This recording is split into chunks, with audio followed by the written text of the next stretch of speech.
Hello, good afternoon. Um, okay, so just getting started today. I'm getting started with a recent question that was asked me by a mum that's recently gone back to the workforce, not earning a lot of income. And that question was, is it worth me investing any of my money, or should I just keep all that cash for myself to spend? It's not a lot. Maybe I should just keep some of it. Absolutely not. It's absolutely worth investing some of that money. Obviously, depending on your personal circumstances, but if you can find a way to invest some, absolutely. Anyway, hi, I'm Michael Scarbossa, personal finance enthusiast with a career in railway construction. My goal is to make money simple for you all out there. So, just by sharing some simple, actionable, step by step strategies to help you grow your hard earned money and shortcut your path to retirement. Now, when I share these strategies, I just want to remind you I'm not a financial advisor. Okay, so everything I'm sharing is all the things that I've learned over 20 years plus of researching this topic around personal finance and the things that I've particularly had success with on my financial journey for my family. So that is why I created this community: save, invest, and grow your money. So I can share all of that with you and to help you along your path and get some more financial choices for you. Anyway, getting back to today's topic. So, when it comes time to start a family, it's pretty much the norm that all you ladies out there are the ones that take the career break. Okay, so um, yep, more and more employers here in Australia are offering up career breaks through paternity leave for dads. And there's a lot of dads out there I see now are taking 6 months off themselves through taking up those opportunities. But you can't get past the fact that it's the mums that have the babies. Okay, so the first 6 months is always going to be the mums, minimum the first six months. Now, with that, and yes, okay, the dads can go out there, but what quite happens with the mums and what I've been seeing amongst the people that I know and other mums that I've been talking with is that you start that family, you've got the babies need their mums. But it does come a point where you want to start contributing to the family's financial future again, get back to earning some of your own money, all of that sort of thing, and that can take quite some time. Quite often, I see the ladies don't really want to go back to the careers that they left either. They want to do something different. They're looking for something flexible, part time that they can do in and around the kids and still raise a family and have all that time with the children. Yeah, us dads really want that too, but we've got to work a bit harder to be able to make that happen. Um, in going off in different avenues, but ultimately. And I get that with mums, right? So yeah, us dads, we might be out there. Mums take over our households. They run our households out for us. Us dads are out there bringing home the bacon. We go to work. We do our 9 to 5 or 6 to 6 or whatever we do. Okay, but it's the mums, it's our partners that are putting in all that hard work, and their job doesn't just stop the hours that we work. They're getting the kids fed, dressed for school. We help out where we can. Um, and on top of that, they're the ones that are getting up in the middle of the night when the kids are sick or they're having bad dreams or whatever. Because usually the first thing kids want is their mum. And then they go find their dad afterwards. So us dads are a little bit lucky in that respect.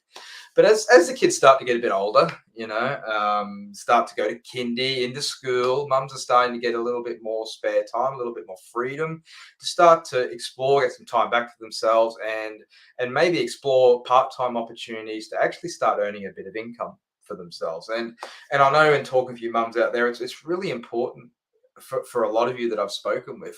The things that I'm hearing is you just want to have some money for yourself, because when you're being a mum, it's usually the partner who's got the income, that's bring home all the income and providing for the family, and you're spending that money for the family, but you never take time out to just spend a bit on yourself, or you feel guilty about spending that money on yourself as well. So I know I can understand the importance of earning some of your own money. So it's guilt-free spending for whatever you want to do, whether it's a bit of R&R, going and get your nails done, getting a massage. You might want to just buy yourself a nice new pair of guilt-free shoes. I get that, absolutely. But also, I see a lot of mums. They want to contribute to the family's financial position as well, and I think that's great.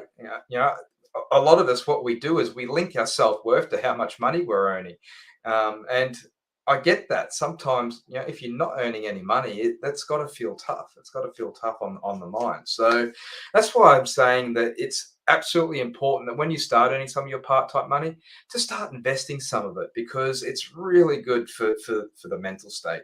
To know that you're earning a bit of money, you're putting a bit away for the future. It feels good to do that. It really does, and it helps build your self worth, without a doubt. And it's just good practice for the future as your income grows as well. It's just good practice around your money mindset to be making some small investments, however small they are. It's just good practice. So um, yeah, so I absolutely encourage you mums out there, if you've started a low income part time job and you're thinking, should I start to invest a little bit of that money for my future? Absolutely, you should. I don't know what your personal circumstances are. Okay, maybe you really need that cash, and half the reason you've gone back part time is because you're struggling a little bit financially. But you should always have a look at your spending and just try and find a way. Both partners to save that bit of extra money. But if you're going to start investing some of that money, which I highly recommend you do, there's a few ways to get started. So the first thing I would say is a great way to start investing any sort of money is just start a low cost index investment fund. And what an index fund is, it's basically a managed fund that buys a massive amount of shares across the share market. So you've got a real spread across the share market, and it basically tracks the value of the share market depending what index you buy into. But it's not like you're relying on one company to make it big, or God forbid, crash to the ground. You've got a whole portfolio in there, and they're typically very low cost. So the fees are very low because they don't trade in and out of companies all the time. That's a really important thing, because when it comes to investment funds, the fees can really erode your money really quickly. And if you're only putting small amounts, and it's a low value, it starts at low value, that's going to erode that money. So low cost investment funds are a great way to get started. So we certainly did the same thing. We've used low cost investment funds. Typically what we used was here in Australia, like Vanguard. Vanguard has got a great selection of investment funds. They perform well, tracking those sectors in the or those indexes across the market, and they are typically very, very low cost. So we're talking 0.3%, less than 0.3% fees. That's great. You're not going to get your investment eroded away in fees. So it's a great way to get started. You can get started for $500. So there's one option that maybe you can go out and have a look at. Though this next part of this video is going to become very Australian centric. So apologies to my international friends out there, but there's a couple of really good options here in Australia centered around your superannuation to get a bit of extra cash out of the Australian government. So um, typically, I would say that this is a good way to head if you're in Australia, by utilizing these additional super contributions that you can do. Now, there's a couple of schemes for low income earners in Australia. One's called the Low Income Super Tax Offset, or LISTO, if you have a look at the acronym. The other one's called Super Co-contributions, and these are both bits of extra money from the government to you as a reward for investing in your super, and as you're a low income earner.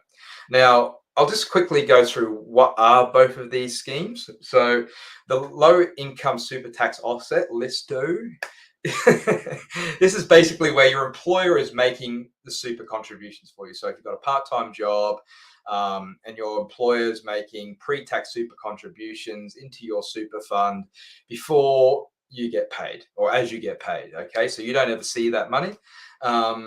That is called a concessionary super contribution, and your employer will be doing that for you. Now, what the government basically says, and the main test here is if you're earning less than $37,000 a year through your employment and you've got no other income. There are a bunch of other conditions, but that's the main one. If you're in that bracket, you pretty much tick the box for this. And what the government will do is those contributions that your employers paid in your super fund, They're called concessionary contributions because what happens is when the employer pays it, the government takes 15% tax out of that. Okay, so that's the same for everyone. But because you're earning less than $37,000, the government will give you that 15% tax back. So how good is that? That's nice of our government to do it, recognizing you're a low income earner. So that's great. You don't actually have to do anything for that. The government does this all automatically. So I'm just letting you know that that's what will happen. Now, the good piece of this here, I'm moving on to the next one. This is called super co-contributions. So what this means, if you go and put a little bit extra into your super, so this is after your employer's paid, or you might be doing you might have your own little sideline business, or you're doing like a little bit of a subcontracting role where whoever you're working for is not contributing not contributing super on your behalf because you're running your own little business. So it's up to you to contribute that super. It's called a super co-contribution. Now, what that is, that's basically it's a non-concessional contribution because it's you putting your own money into your super. Okay. So you go and put your own money into your super. Now, the main test here is I'll just look at my notes just to get this right. So you could have income from an employer or your own business or both. So there could be some super contributions here from your employer, but your total income must be less than $39,837 a year. Yeah, interesting number, isn't it? But that's the number. Now, if your income is less than that, and I'll use the maximum example here. Okay, so if you contribute an extra $1,000 into your super out of your own post-tax income, the Australian government will give you an extra $500. So that's actually a pretty good deal. Yeah, you put in 1,000, government puts in 500. That's an extra. That's 50% extra of what you put in. That is a really good deal. If I was a low-income earner and I could afford it, I would certainly be taking advantage of that. Why not? Why not? It's just free money for you. Go and take it. So that's what a co-contribution is from the Australian government. So that's the $500 that is out there just waiting for you if you can make the commitment to put in that extra 1,000.